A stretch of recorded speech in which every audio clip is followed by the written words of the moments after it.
The jungle began just beyond a narrow strip of beach. Thick, dark, damp, scary jungle. My father hardly knew where to go, so he crawled under a wahoo bush to think and ate 8 tangerines. The first thing to do, he decided, was to find the river, because the dragon was tied somewhere along its bank.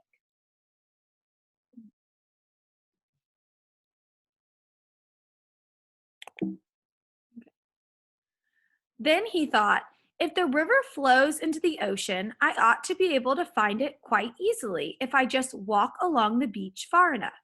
So my father walked until the sun rose, and he was quite far from the ocean rocks. It was dangerous to stay near them because they might be guarded in the daytime. He found a clump of tall grass and sat down. Then he took off his rubber boots and ate 3 more tangerines.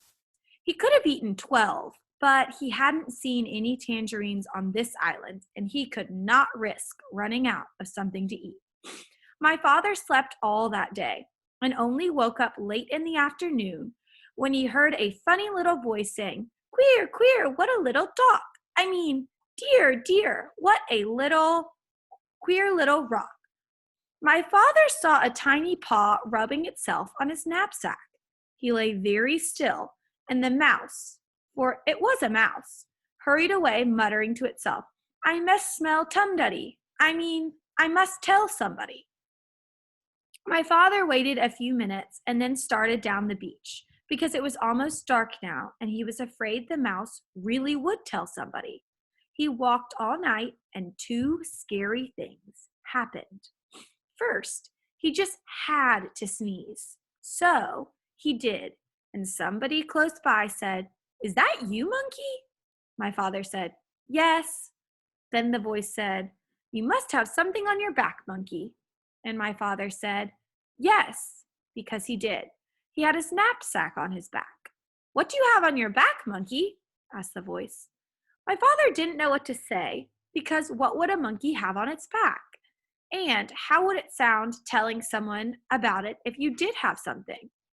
Just then, another voice said, "I bet you're taking your sick grandmother to the doctor's." My father said, "Yes," and hurried on. Quite by accident, he found out later that he had been talking to a pair of tortoises. The second thing that happened was that he nearly walked right between 2 wild boars who were talking in low, solemn whispers. When he first saw the dark shapes, he thought they were boulders. Boulders are like big rocks.